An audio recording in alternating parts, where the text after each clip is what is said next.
大家都还记得当年长崎和广岛升起的那片蘑菇云吗？2枚原子弹直接炸得投降。其实我第一次知道原子弹的威力，也是从历史书上看到的。整座城市卷起巨大的蘑菇状烟云，沦为一片火海。而放眼现代战争，没有任何一个国家会轻易启用核武器，因为这个代价实在是太大了。但是在苏美冷战时期，美国人竟然差点在自家的地盘上引爆了一场空前的核灾难，而且威力会是当年广岛小男孩的260倍。如果一旦爆炸，真的将会改写历史。不过，直到2013年，有关这起意外事故的秘密文件才向世人公开，人们这才知道，原来当年美国差点就实现自我和平了。那么，今天我们就一起来看看这起封尘多年的意外事故吧。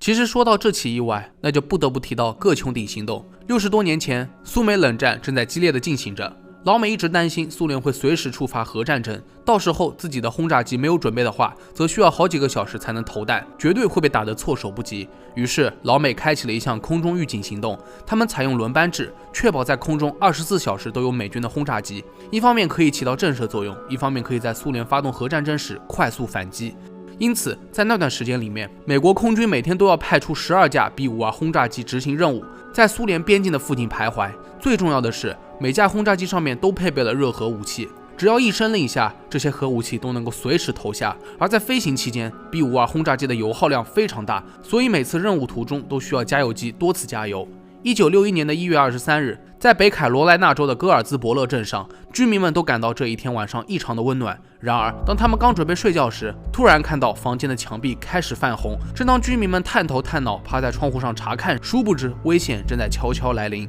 所有人都不知道的是，此时的空中早已经危机四伏。午夜时分，一架装载2枚 MK39核弹的 B-52轰炸机在大西洋上空与加油机进行汇合。然而在这过程当中 ，B-52轰炸机的右翼突然出现了燃油泄漏，这可是相当严重的问题。飞机立刻被命令待在海上，消耗掉部分燃料，然后折返。但是飞行员发现此时的情况不妙，短短3分钟之内就已经泄露了17000公斤的燃油。接下来 B-52轰炸机就收到了当即返回空军基地的指示。然而返回途中并不顺利，此时飞机大约在1524米的高空中，距离基地大概还有24公里。机长做出了最后一个弯，试图让 B-52降落在26号跑道上。然而当他们越来越接近基地时，飞机突然右转，一边翻滚一边朝着附近的小村庄飞去。机长瞬间吓坏了，迅速按下了警报按钮。要知道，飞机失控坠毁是小事，在飞机上的2枚热核弹，如果有什么不测炸了的话，那可不是闹着玩的。所有人都很清楚，这必然会引发巨大的灾难。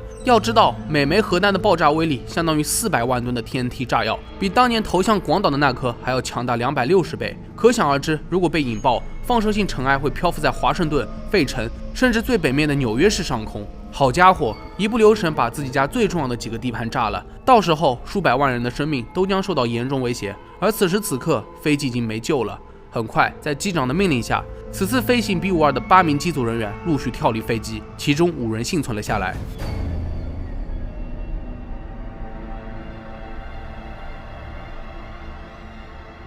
随着飞机的解体，2枚热核弹也分别掉落在了不同的地点。附近的居民都被核弹掉落的声音吵醒，虽然没有爆炸，但掉落的声音足够响亮。他们都闻声赶来，只见在远处的地面上竟然竖着一个大家伙。原来有1枚核弹在距离飞机坠毁地点近2英里的地方降落，随着降落伞的展开，核弹飘在了一棵树上，和降落伞缠在了一起，头部则嵌入地面仅仅0.6米。根据秘密文件中透露，引爆该核弹所需要7个步骤。所幸最后一步的保险开关仍然处于安全的位置，所以才没有被引爆。然而第2枚核弹就没有这么幸运了，它没有降落伞来减速，在下落的过程中保持着每秒312米的速度坠入地面，直接插进了泥土里面，把自己深埋在了地底下。虽然第1枚核弹已经被控制住了，但第2枚的情况让所有人都如临大敌，因为他们不知道这颗核弹在地底下的具体情况，而它已经切换到了武装模式，如果稍有不慎，在挖掘时就会引起核爆炸，后果则不堪设想。调查人员探测到核弹的不核油的核心部分位于地下5米多的地方，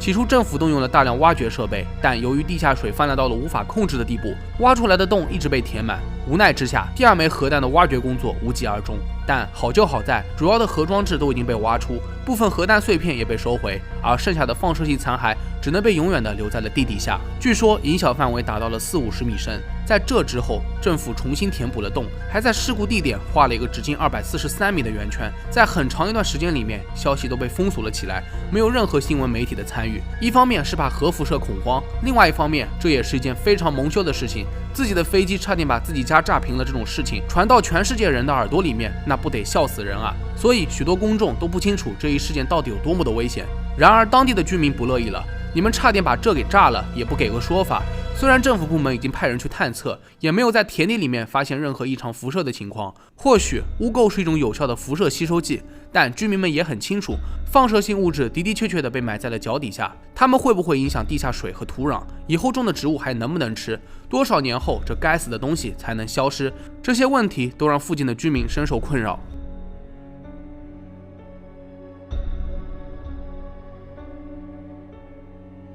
其实，在事发的几个星期前，空军和飞机制造商波音公司就已经注意到，在 B-52的机翼上安装燃料囊是存在安全隐患的，很有可能会导致机翼撕裂。本来坠毁的这架飞机原计划是要重新安装一下燃料囊的，但可惜晚了一步。所以当机长发现飞机失控的时候，就明白必须要跳机保命了。不过在这里有一个小插曲，在这次的机组人员当中，有个名叫亚当·马托克斯的飞行员，他是一名非裔美国人。当时他被留在了驾驶舱内，必须得等到另外的飞行员弹射出去后，自己再想办法跳出去。本来就已经九死一生了，可没想到亚当成功了。他赶在飞机解体之前的最后一刻跳出了飞机，开始飘向地面。更幸运的是，亚当一开始是直奔燃烧的飞机残骸去的，突然来了一阵风，把他推远了，最后毫发无损的落地。而此时此刻，戏剧化的时刻来了，亚当搭便车准备返回空军基地，他手里拿着降落伞，告诉警察自己刚从坠毁的 B-52中幸存下来。结果亚当当场被捕，因为警察认为眼前的这个非裔美国人绝对是盗窃了飞机上的降落伞，原因的话你们自然都懂。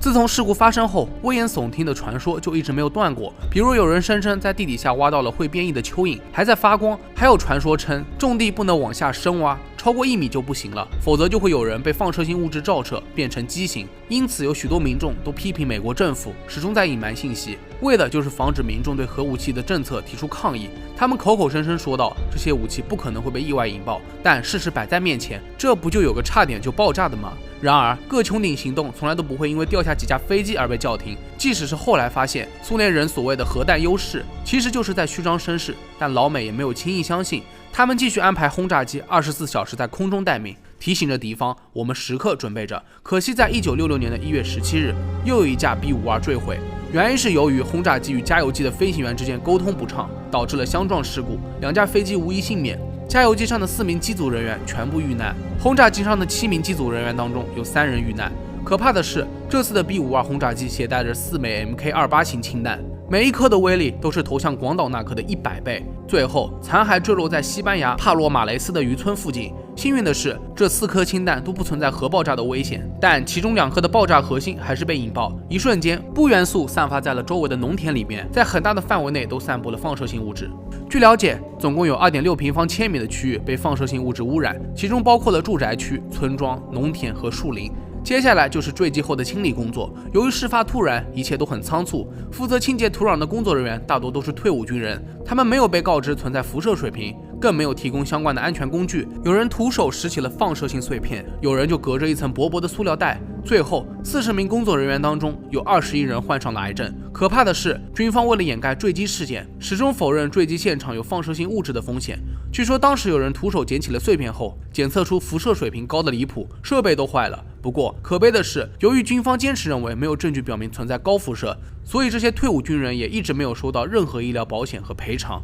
他们甚至还被告知永远不要再谈论此事了。然而40多年过去了，人们发现污染的痕迹依然存在，在一些蜗牛样本当中赫然发现了异常高水平的辐射。好在当地居民的身体还没有出现什么异样，不过他们表示说不担心的也是假话，毕竟当年这么多的癌症患者也都是板上钉钉的事了。有人说整个各穹顶行动非常的微妙，它至少阻止了苏美之间的核战争，但是这场行动看似只是执行空中预警、教圈实力，但真的非常危险。除了上述提到的2次坠毁事故之外，在1961年、1964年、1968年都分别发生过 B-52坠毁事故，只不过在这些事故当中，没有一次导致了核爆炸，也算是不幸当中的万幸了。但是放射性物质的污染就没有办法避免了，想想就后怕。在戈尔兹伯勒镇上的那起事故，就差最后一道防线就会引爆，造成大范围的灾难，搞不好还真就会引发核战争。原因肯定是苏联看到美国自爆后顺势出击，如果真的是这样，那就会改写历史，